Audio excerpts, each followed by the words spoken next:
बहू हूँ मैं कर लूँगी। राधा एक बहुत ही सीधी सादी सुंदर और सुशील लड़की थी। उसकी शादी विनोद से होने जा रही थी। शादी से एक दिन पहले उसकी माँ कमला ने उससे कहा, बेटा राधा, कल तेरी शादी है और शादी इंसान की ज़िंदगी में एक बहुत बड़ा बदलाव लेकर आती है, ख़ास तौर पर लड़कियों की ज़िंदगी में। इसीलिए आज मैं तुझे एक नसीहत दे रही हूँ, उसे अपने पल्लू से बांध ले ताकि ससुराल में तू सुकून से रह सके। ओफो माँ, आप तो ऐसे बोल रही हो जैसे मैं कोई जंग लड़ने जा रही हूँ। हाँ बेटा, शादी भी एक जंग से कम नहीं है। किसी घर की बहू होना सैनिक होने जैसा ही है। मेरी बात तो गांठ बांध ले। क्या माँ? अच्छा सुन, अब सबसे पहली बात, तेरा ससुराल तेरा घर होगा पर वो तेरा मायका नहीं होगा। वहाँ के अधिकार तेरे बाद भी होंगे, पहले वहाँ की जिम्मेदारियाँ तेरी होंगी। किसी काम से पीछे नहीं हटना, जो बताया जाए वो करना। उनके घर के तौर तरीकों को समझना, इस घर के तरीके वहाँ मत चलाना, और समझ जाने के बाद उस हिसाब से ही काम करना। किसी की कोई बात अगर कभी बुरी भी लगे तो उससे कहना मत। याद रख कि तेरा हक सिर्फ तेरे पति पर है और किसी पर नहीं। आप तो मुझे डरा रही हो माँ, मैं इतना सब कैसे याद रखूँगी? मैं तो अभी ही सब कुछ भूल गई। अगर इनमें से कोई बात याद ना रहे तो बस इतना याद रखना कि जैसा मैं इस घर में करती हूँ वैसा ही वहाँ तुझे करना है। ठीक है माँ। और अगले ही दिन राधा की विनोद के साथ शादी हो जाती है। विनोद के साथ उसके घर में उसकी माँ चमेली, उसके पिता प्रदीप, छोटा भाई बंटी रहा करते थे। राधा विनोद से शादी करके बहुत खुश थी। उसने अपने ससुराल में जाते ही अपनी माँ की बताई बातों पर अमल करना शुरू कर दिया था। वो अपने ससुराल के तौर तरीकों को समझने में लग गई थी। एक दिन की बात है, विनोद कमरे में बैठा था और राधा उसे एक गिलास दूध लाकर देती है। ये लीजिए, दूध पी लीजिए। अरे तुम्हें कैसे पता मैं रोज़ रात में दूध पीता हूँ? मैंने माँ जी से पूछा था। अब तक वो आपको रोज़ दूध लाकर देती थी, पर अब से ये मेरी जिम्मेदारी है। ओहो, तुमने तो अपनी जिम्मेदारी बड़ी जल्दी समझ ली और उस पर अमल भी करने लगी। राधा कुछ नहीं कहती, शर्मा कर वहाँ से चली जाती है। तभी बंटी रनिंग करके आता है और हाँफते हुए कहता है, माँ, माँ। माँ जी तो पड़ोस में गई हुई हैं, आप मुझे बताओ ना क्या काम है। ओह, माँ को पता है कि रनिंग से वापस आकर मुझे कुछ हेल्दी डाइट चाहिए होती है, फिर भी वो चली गई। इस घर में कोई भी मेरी बात सुनता ही कहाँ है। क्या चाहिए आपको, बताइए ना, मैं बना देती हूँ। माँ जी नहीं है तो क्या हुआ, मैं हूँ ना, मैं सब बना दूँगी। अच्छा तो एक काम करिए, आप दलिया बना दीजिए, मैं तब तक नहा कर आता हूँ। ठीक है, अभी बना देती हूँ। राधा जब तक दलिया बनाकर रखती है तब तक उसकी सास चमेली वापस आ जाती है। अरे बंटी आ गया क्या? उसके लिए तो मुझे फिक्र मत करिए माँ जी, मैंने उनके लिए दलिया बना दिया है, अभी वो नहाने गए हैं। अरे ये तुमने बहुत अच्छा किया बहू।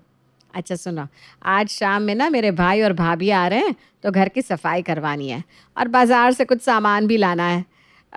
मेरे साथ लग के सफाई करवा लो ज़रा, सामान तो मैं बंटी से मंगवा लूँगी। अरे आज तो मैंने इनके साथ मूवी का प्लान बनाया है, पर माँ जी का काम करना ज़रूरी है। कोई नहीं, मूवी बाद में देख लेंगे। क्या हुआ, क्या सोच रही हो? तुम्हें कुछ काम है क्या शाम में? नहीं नहीं, कुछ नहीं माँ जी, मैं हूँ ना, मैं सब कर दूँगी, आप चिंता मत करो। चलो अब सफाई करते हैं। हाँ चल ठीक है। राधा चमेली के साथ घर की सफाई करने में लग जाती है। ज़्यादातर काम राधा को ही करना पड़ता है, जिस कारण वो बहुत थक जाती है। लेकिन अपनी माँ के सिखाए होने की वजह से वो थकने के बाद भी काम कर ही रही थी। घर की सफाई तो हो गई पर यह बंटी पता नहीं कहाँ चला गया। मुझे बाज़ार से सामान मंगवाना था, मैं ही चली जाती पर अभी मुझे हलवा भी बनाना है। मेरे भाई को ना मेरे हाथ का हलवा बहुत पसंद है। आ, एक काम कर बहू, तू ही चली जा मार्केट। मैं तो बहुत थक गई हूँ। मैंने सोचा था सफाई करके आराम करूँगी, पर अब बाज़ार जाना पड़ेगा। माँ जी को मना भी तो नहीं कर सकती। अरे तू फिर सोच में डूब गई, क्या सोचती रहती है इतना? नहीं नहीं, कुछ नहीं माँ जी, बताइए क्या लाना है, मैं ला देती हूँ। चमेली राधा को एक लंबी लिस्ट थमा देती है। राधा थक कर चूर हो चुकी थी, लेकिन उसे फिर भी मजबूरन बाजार जाना पड़ता है और वो सारा सामान लेकर आना पड़ता है, जिसमें उसकी हालत खराब हो जाती है। हे भगवान, मुझे तो ऐसा लग रहा है जैसे मेरा दम ही निकल जाएगा। आज तो कुछ ज़्यादा ही काम कर लिया मैंने। वो घर पहुंचती है तो देखती है कि मेहमान बैठे हुए हैं। फिर क्या, उनकी आओ भगत में लगे लगे रात हो जाती है। हाँ, आज तो दिन भर इतना काम था कि मैं बहुत ज़्यादा थक गई हूँ। अरे तो कुछ काम बंटी को करने को बोल देती, वो तो घर में ही रहता है दिन भर। वो नहीं था ना, इसलिए मुझे घर की सफाई भी करनी पड़ी और बाज़ार से सामान भी लाना पड़ा। माँ जी ने कहा तो मना तो नहीं कर सकती ना। चलो अच्छा अब तुम सो जाओ। राधा को लगा था कि ये एक दिन ऐसा गुजरा है, बाकी दिन तो सही होंगे, लेकिन उसका तो हर दूसरा दिन ऐसा ही जाता था, क्योंकि वो किसी काम को मना नहीं कर पाती थी और इसका रोना वो अपने पति के सामने रोया करती। बहू, मैंने कुछ गमले छत पर रखे हैं, उनमें पानी डाल दिया कर सुबह शाम। ठीक है पापा जी। भाभी आपके हाथ का दलिया ना बेस्ट है, रनिंग के बाद वही बना दिया करिए। ठीक है देवर जी। बहू, घर का सामान तू ही लाया कर, तू सही लाती है। जी माँ जी। राधा किसी को ना नहीं कह पाती और अपने साथ साथ दूसरों के काम करने में भी लगी रहती। फिर रात में विनोद को ये सब सुनाती। घर का सारा काम मुझे ही करना पड़ता है, मेरा तो बदन टूटने लगा है अब। अरे तो सबका काम करने की क्या जरूरत है, सिर्फ अपना काम करो और अगर वक्त बचता है तो किसी और का काम करो, वरना मत करो। आपके लिए ना कहना बहुत आसान है, ऐसे थोड़ी ना होता है। विनोद राधा को बहुत समझाने की कोशिश करता है, पर वो तो अपनी माँ की बात पर अड़ी रहती है और सबके कामों को करती रहती है। पर काम करने के साथ साथ विनोद के सामने शिकायतें भी करती रहती, जिससे विनोद परेशान हो जाता है और सोचता है, राधा का तो ये रोज का होकर रह गया है, पूरा दिन काम करती रहती है और फिर रात में मुझे सुनाती है, पर मेरी बात भी नहीं मानती। मुझे कोई और पैतरा आजमाना पड़ेगा। कुछ दिन के बाद विनोद ऑफिस से बहुत देर में आना शुरू कर देता है। राधा के पूछने पर वो बताता है कि कुछ लोग ऑफिस छोड़कर चले गए हैं, इसलिए उनका काम भी वही कर रहा है।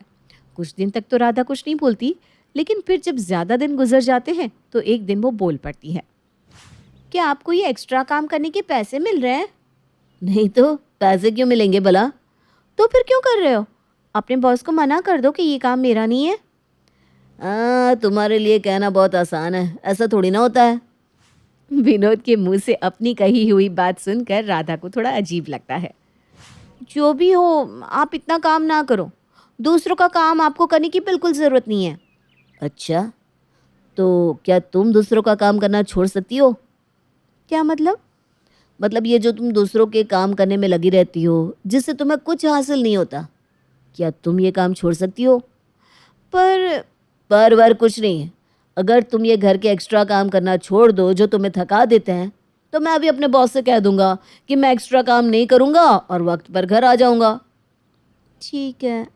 बेटा, सब्जी ले आ मार्केट से। माँ जी, बंटी से मंगवा लीजिए ना। अरे वो सही नहीं ला पाएगा। लाएगा तभी तो लाना सीखेगा ना। बंटी, जाओ सब्जी लेकर आओ। बेटा, पौधों में पानी डाल दिया? नहीं पापा जी, मैं दूसरे काम में बिजी थी। एक काम करिए ना, अब खुद पानी डाला करिए, इससे आपकी चहलकदमी भी हो जाएगी। डॉक्टर ने आपको ज़्यादा से ज़्यादा चलने को कहा है ना। हाँ बेटा, बात तो तेरी सही है।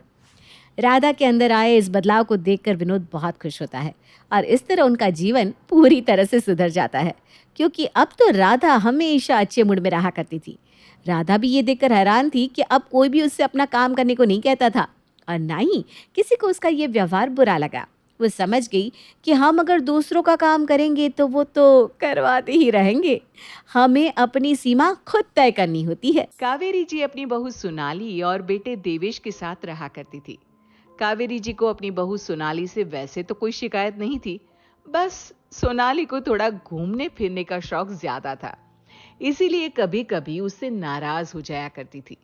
एक दिन सुबह सुबह जब कावेरी जी सोकर उठे तो उन्होंने देखा कि सोनाली कहीं नजर नहीं आ रही। देवेश, अरे ओ देवेश बेटा, आज अभी तक सुबह की चाय नहीं दी मुझे, कहाँ है तुम्हारी बीवी? माँ, सोनाली घर पर नहीं है, वो बाहर गई है।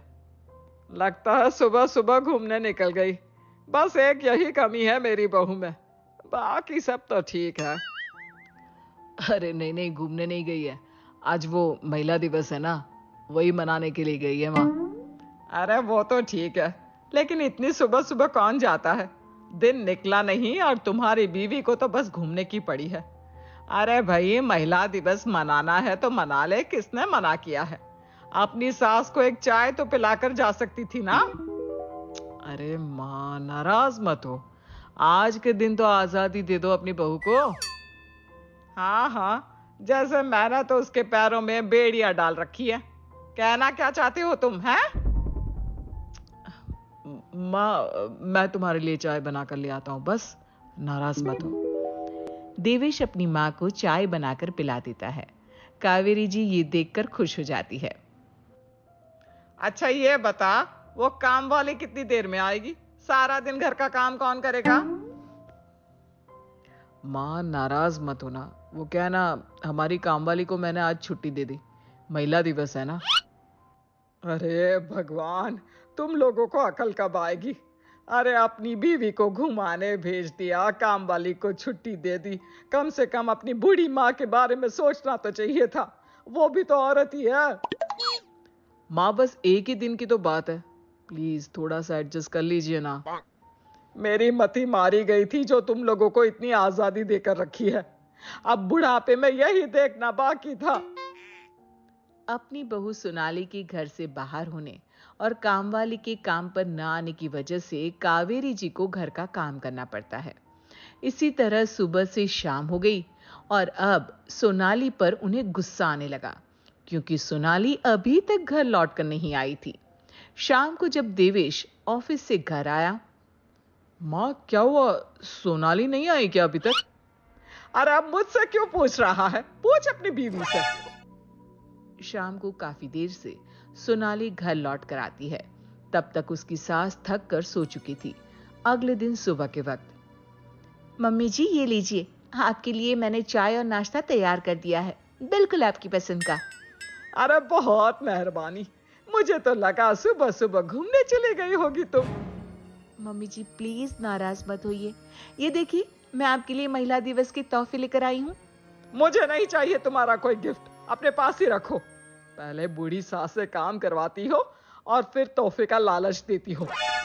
मम्मी जी ऐसी कोई बात नहीं है, वो मुझे कल आने में देर हो गई, उसके लिए मुझे माफ कर दीजिए। हाँ हाँ जाओ, अब माफी मांगने की कोई जरूरत नहीं है। सारा दिन काम कर करके मेरी कमर में दर्द हो गया और एक मेरा बेटा काम वाली को भी छुट्टी दे दी। आया बड़ा महिला दिवस मनाने वाला। ठीक उसी वक्त कावेरी जी की कामवाली भी काम पर लौट कर आ जाती है। नमस्ते माता जी, कैसी है? और सोनाली भाभी आपका तो बहुत बहुत धन्यवाद, आपने मुझे छुट्टी दे दी। मेरा घर का सारा काम निपटा लिया मैंने कल एक ही दिन में। अरे तू तो खुशी होगी ना, काम तो सारा मुझे करना पड़ा और तुझे अपने काम से ज्यादा महिला दिवस मनाने की पड़ी है। अरे कैसी बात करिए माता जी, काम वाली हुई तो क्या हुआ, एक दिन सुकून की सांस तो ले ही सकती हूँ ना मैं। ठीक उसी वक्त सोनाली के फोन पर किसी का फोन आता है और सोनाली कहीं जाने की बात करती है। हाँ हाँ, मैं बस अभी थोड़ी देर में आती हूँ। अरे फिर से थोड़ी देर में आती हूँ? कहाँ जा रही हो तुम? माफ कीजिएगा मम्मी जी, वो एक जरूरी काम आ गया है।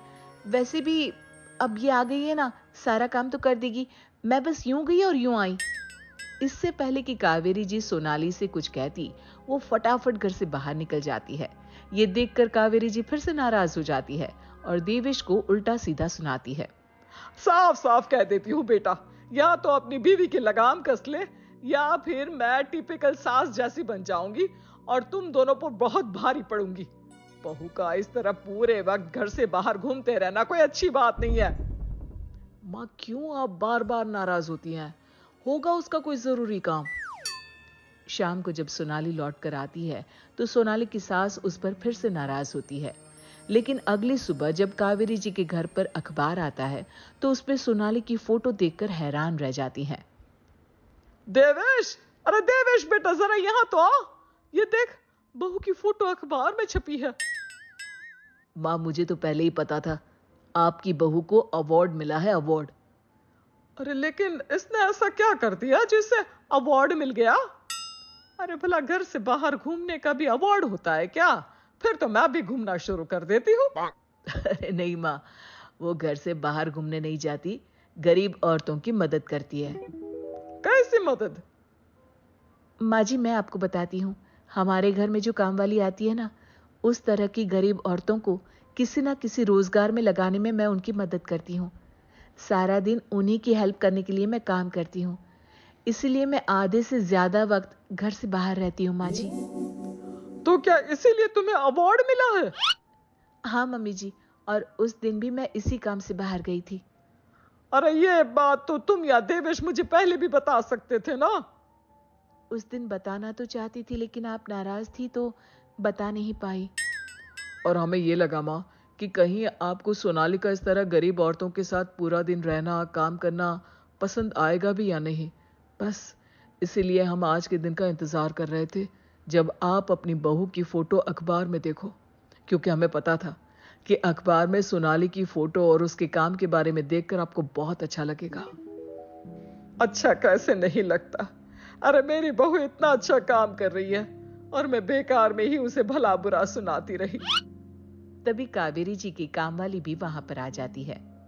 अरे माता जी, सोनाली दीदी ने तो मेरी बस्ती की सारी औरतों को अच्छी अच्छी जगह पर काम पर लगवा दिया है। सब पैसे कमाने लगी है, सबके घरों में चूल्हा जलता है, रोटी मिलती है। आपको तो अपनी बहू पर नाज होना चाहिए माता जी। हाँ बिल्कुल, बहू अब तुम्हें जहां जाना है जाओ, जो काम करना है करो। तुम्हें मेरा पूरा सपोर्ट है। आज के बाद मैं तुमसे कभी कोई शिकायत नहीं करूंगी।